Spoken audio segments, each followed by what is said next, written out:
Let me take you through some horrific visuals coming in. This monsoon that's battered Jammu and Kashmir and Himachal. Jammu seems like it's the worst hit. Jammu looking battered and bruised. Relentless monsoon rains have pounded the region, unleashing landslides, cloudbursts and swollen rivers. In fact, this image that I'm taking you through is the moments before the Tawi bridge collapsed. Heavy rains in Jammu damaged the road near the 4th Tawi bridge as rivers swelled, causing vehicles to get stuck on that broken stretch. That's the image there, moments before the collapse. Relentless rains that continue to lash Jammu and Kashmir, triggering landslides, flash floods, widespread destruction across the state of Jammu and Kashmir. In fact, this is a video that's come out of that Tawi bridge just moments before its collapse. Imagine the panic that's gripped that region now.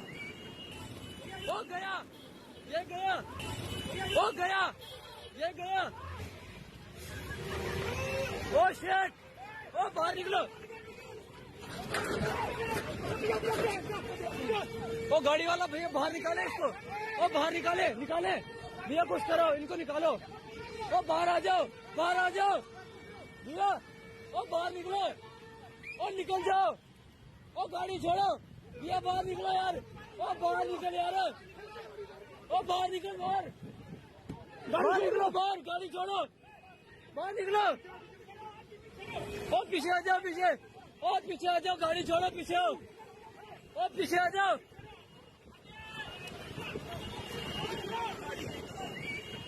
The Tawi bridge that collapsed moments before that, vehicles were plying through, and that you see the car getting stuck right in time.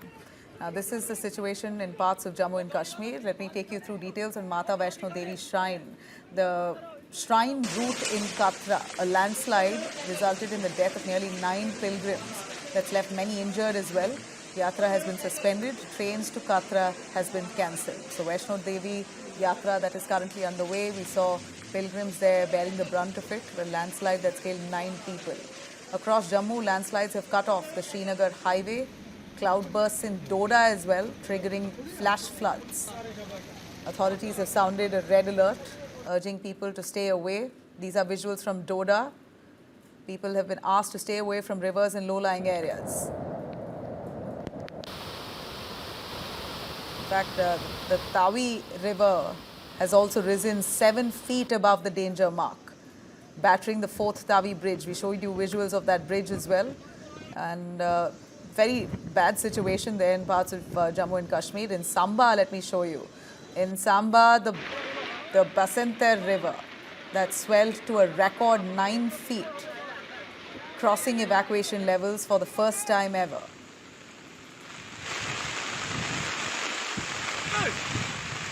Saharkhad bridge has also collapsed, snapping the Jammu-Pathankot highway.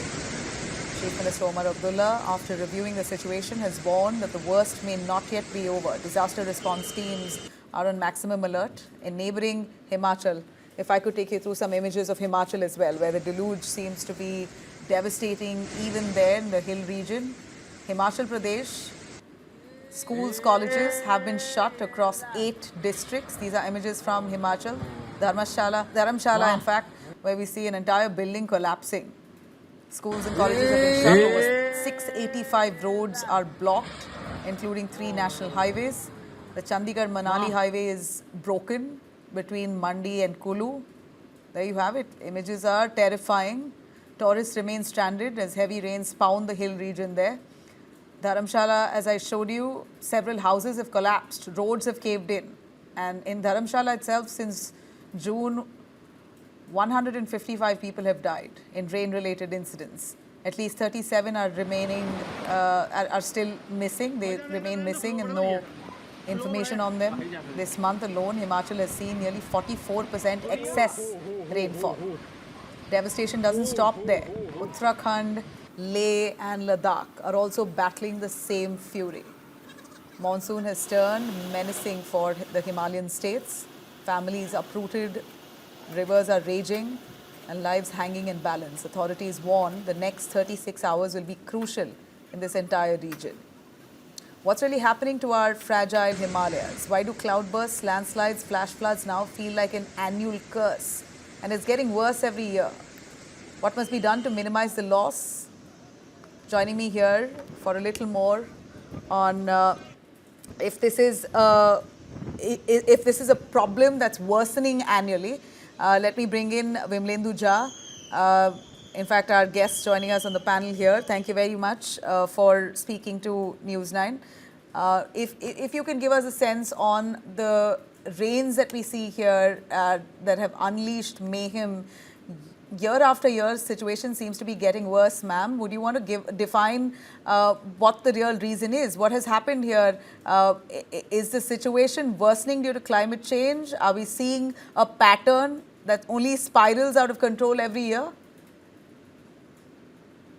See, we are talking of climate change over 2 decades now, almost 3 decades. And that time, it was said that climate change is a threat.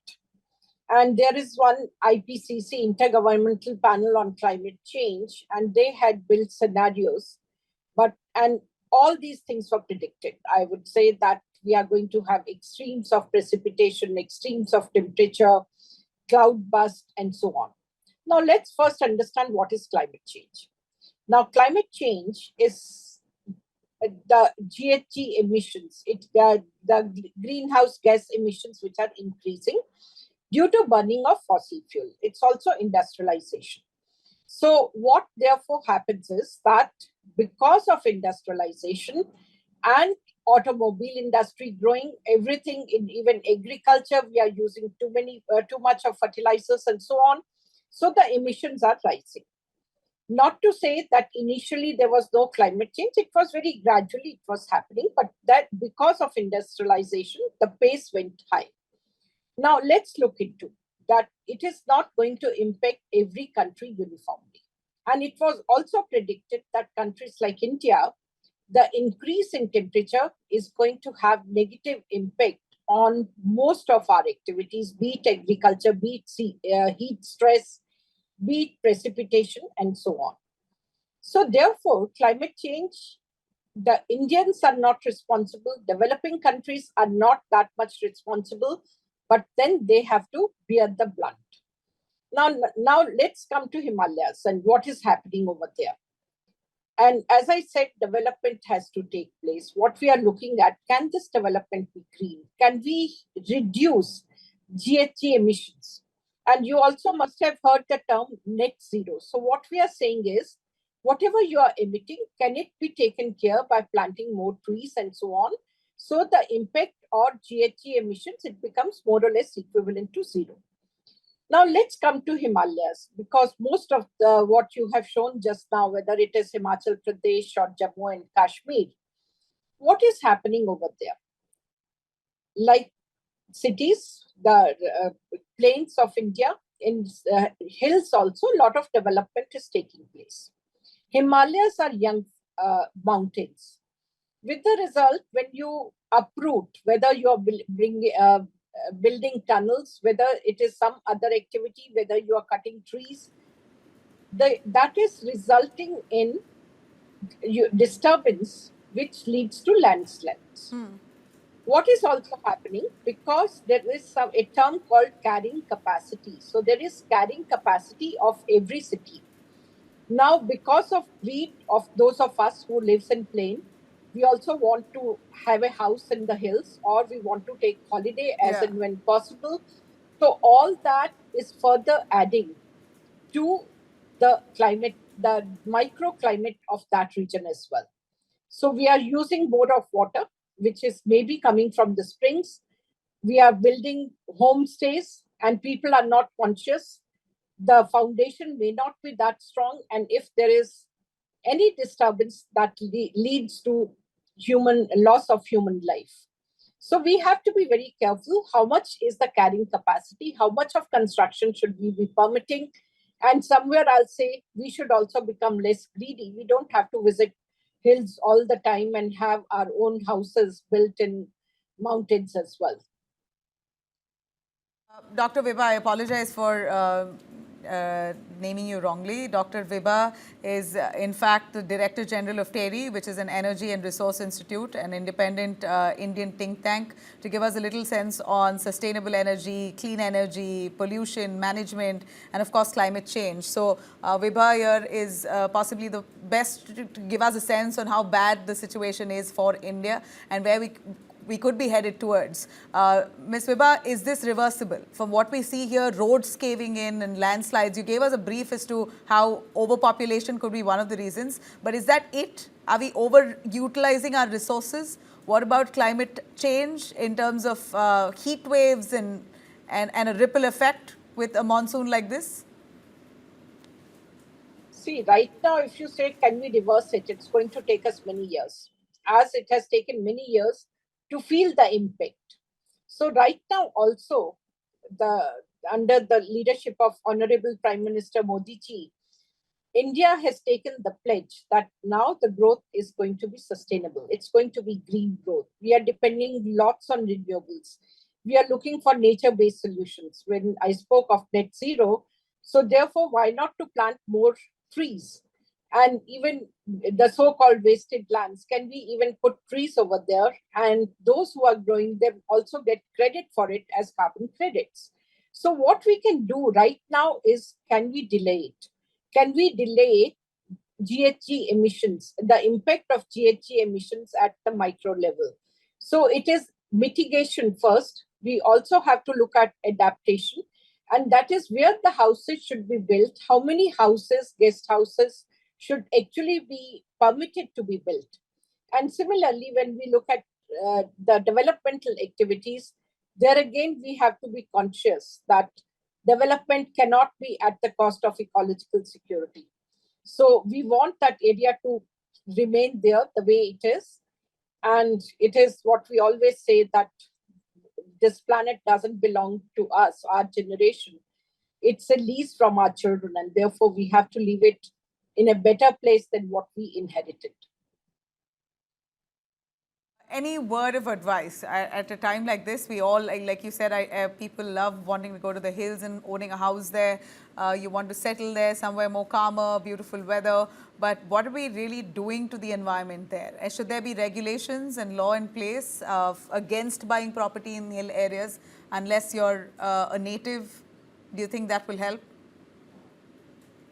See, it is a consciousness at the level of each one of us, and that is what Vision Life is.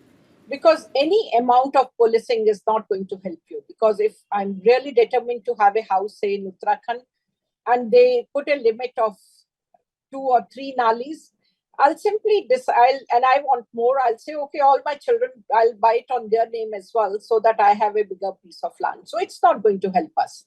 But yes, regulations at the city level, because how many stories, what kind of buildings, how far they should be from each other, what kind of foundation should be there, because there are 2 things. If you go for a very strong foundation, it also harms the mountain, and Himalayas are young mountains. And if you don't have a strong foundation, then any calamity of this kind will result in loss of human life. So we really have to be, the administration has to be very careful. The climate action plan should be made for these areas. Adaptation, risk factors, all those studies needs to be done, and accordingly we should plan the city planning. And maybe I'll say somewhere it should be restrict the number of tourists that should be permitted. Homestays, it should only be by locals in the existing houses, and not that they are constructing more and more. So regulations of that kind are required. All right. All right, we heard you, and we hope your advice does trickle in, because these visuals are crazy. You don't want to be stuck up in those floods, landslides that's wreaked havoc across the hill areas. The Himalayan region really struggling at this point, possibly the worst monsoon that we've seen in the last few years. Dr. Vibha, I really appreciate your time. And yeah, you want to say something in conclusion? And the worry is it's not going to be the last one. Yeah. And really speaking, if we look into the data of last 5 years, every year it's becoming uglier and uglier. Yeah. And usually the locals, they don't worry at this stage, because they feel more tourism means more job More money. opportunities for You never them. But they needed don't ACs, recognize I what are the hear, reasons. in Dharamshala or in any part of Himachal. You have now ACs being fitted all over. That should tell you something. Absolutely. And also the use of water, it's a water scarce area. And naturally, those who stay in the hotel and five-star hotels look at the water usage of that place. And that water is simply sweeping in the hilly terrain, and that is further loosening the soil. So we have to understand the implication of each and every action. True. Ma'am, thank you very much. Really scary visuals. Surely your word of advice does help. Thank you for joining us here today. Thank you.